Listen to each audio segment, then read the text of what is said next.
What is up, Copy Squad? It's your boy Kyle Milligan coming to you live from my crib in Delray, Boca Zone area, Florida. And today I want to talk about technology frustration. I got a comment from the Avoid the Copywriter Trap video about seeing customers' brains flip into gas mode and lose the sale. They rarely come back to battery mode once that happens. So good, so good. Whenever you switch someone's brain into an analytical mode on accident or on purpose, whenever you get too deep into a thread, one of my friends started writing comedy, and there's so many parallels between comedy and copy. I'm like, bro, this thread is just going too long. You've lost me. Like, you've been talking about this joke. Like, you need to divert, smoke and mirrors, throw something new in there that kind of teases me to keep listening to the story and give me some twists and turns or something. Or instead of just delivering the punchline, you need to know where your punchline is and work backwards to build up to that point, but just keep the intrigue alive and keep the building up. And the point is, once I realize that I'm hearing a really long story, or once I start to be aware that I'm being sold to, or someone's trying to tell me a really long joke, it takes you out of the moment.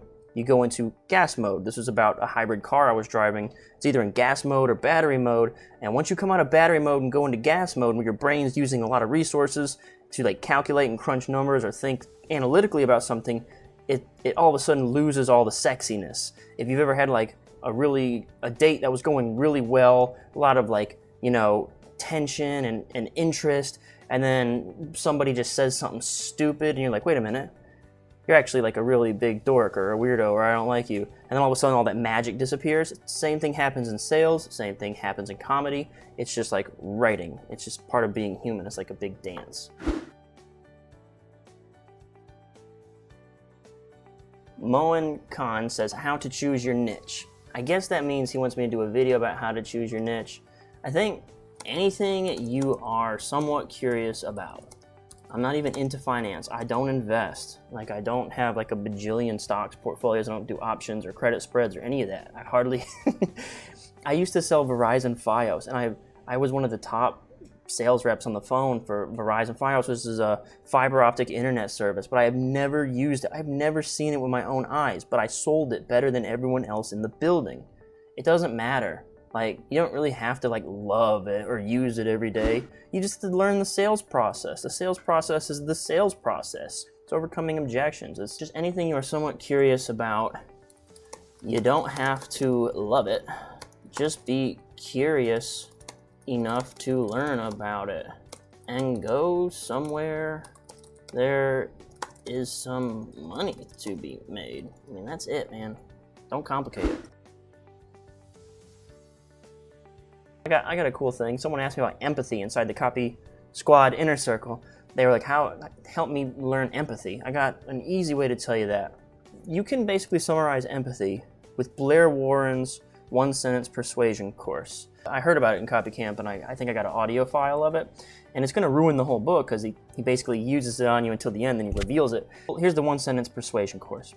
People will do anything for those who encourage their dreams, justify their failures, allay their fears, confirm their suspicions, and help them to throw rocks at their enemies. So when you think about each of those bullet points, okay, people will do anything for those who encourage their dreams. That in itself is a form of empathy, right? I know you can do this. You were meant for greatness. You can have these weekly paychecks for a financial copywriter. You can have the body of your dreams, the six-pack abs for a health copywriter. You could create $1 million business for the biz op copywriter. You can do it, okay? Encourage their dreams.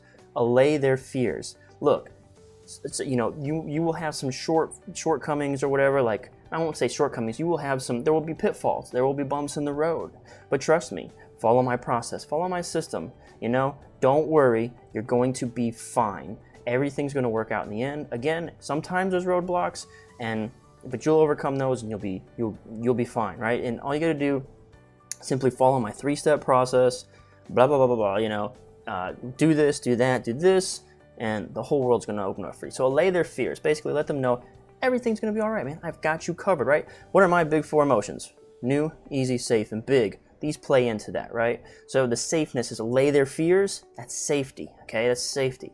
Confirm their suspicions. So this is This is basically just making sure that when you write something, you write into their brain, into their world. Like you go into their world that they already have formed. You don't tell them that they're wrong, right? You don't tell them this is all your fault and you're dumb. You done messed up, boy. You don't start your thing like that. That's why all the hero's journey stories always start like, I was right where you were, right? I'm just like you. I understand what you're talking about. There's a bad guy out there, you know. There's all these other shady gurus who are trying to take your money and they don't really care about you and they're just selling you, they're shills, selling garbage. Okay, confirm their suspicions, right? That's like confirm that there's a barrier to entry. Confirm that the game is rigged, it's not fair. Confirm that the socialists and liberals want to destroy America, right? Confirm those suspicions, and that kind of goes in line with the last thing, which is help them throw rocks at their enemies, right? So once you confirm them suspicions, like lay into those enemies, right? Encourage dreams, justify failures, lay fears, confirm suspicions, throw rocks at enemies. These are all forms of empathy, and they all kind of sound the same a little bit as you start to run through them, okay? So someone asked me about empathy. That was my answer for him. Do you think you can make good money work as a direct response copywriter starting from scratch? Okay, let me just kind of answer this like this then. Starting from scratch? No. Not at first. As a freelancer? No, you're gonna make chicken scratch. It isn't until you built up a portfolio. I like this question now because I was gonna say, yeah, you're gonna be good. No, the answer is no, you're gonna make nothing. Until you have some sort of book of work. I don't want to call it a portfolio. Until you have some sort of result to demonstrate, saying that I'm qualified to deliver a specific result. I think people really want, I get this question all the time, like, can I officially, this is a weird question to get more than once, can I certify somebody? Can they be Kyle Milligan certified copywriters? Like, they'd rather have that piece of paper that says they're certified than go out, find a client, or get a client and write a sales letter and have a result to demonstrate. They'd rather have me say, I have a stamp of approval on you, so you are worth $10,000 for a sales letter or something like that. But the reality is, you're just hurting yourself, because then you're gonna burn a bridge when you rock up asking for $10,000 and it turns out you can't sell $200 worth of product, you know? So I like this question now. What's something good to say when attempting to get an internship at an agency? Should the email be more professional or more of a display of copywriter ability? I think it's the same thing as when you're making an argument, okay? You're making a sales argument. When we write a sales letter, we're making a sales argument. When you're attempting to get an internship at an agency, if you're writing a letter, you're still making an argument. Your argument is that you should hire me. Because you're writing to a person, you're writing to a human being. There's a dude who put on a tie this morning, you know? He rolled out of bed in his tighty whities and he ate cornflakes and then he put on a tie and now he's a professional, right? That dude is still that same dude, right? And he's bored, and when you send him something, and it's like if you just send him that plain, you know, black and white professional sort of, that's nothing to inspire action, right? So, and again, I'm not saying you send him like, you know, fireworks and everything's going crazy and blowing up, but you have to, in my opinion, you still have to make a sales argument for why you are the proper thing. So what you might want to do is, if you can find something, if you can find a person who's like got a LinkedIn, right, or something. If you wanted to join the Copy Squad, you could tell me pretty much, you could tell me what I'm looking for in a writer, because I talk about it all the time. The things that are most important to me are I wear those on my sleeve. You can just repeat those back to me.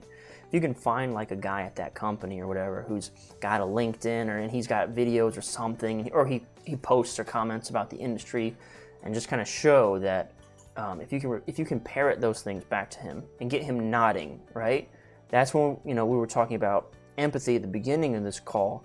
Encourage their dreams, justify their failures, allay their fears, confirm their suspicions, and throw rocks at their enemies. At another level, what you're doing is displaying empathy and getting them kind of going like, oh yeah, this person's got it, this person gets it.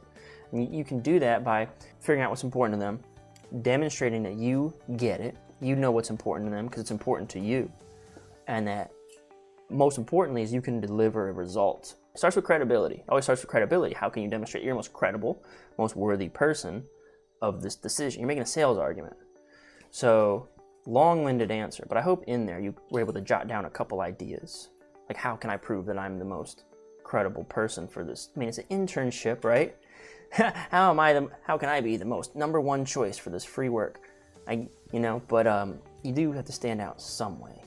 Thanks so much, Copy Squad. Hope you found this useful. If you want to learn how to write words that really make you rich, if you want to master the secret language of sales that speaks directly to the emotional center of the brain, check out my book, Take Their Money. It's at kylewriter.com/book.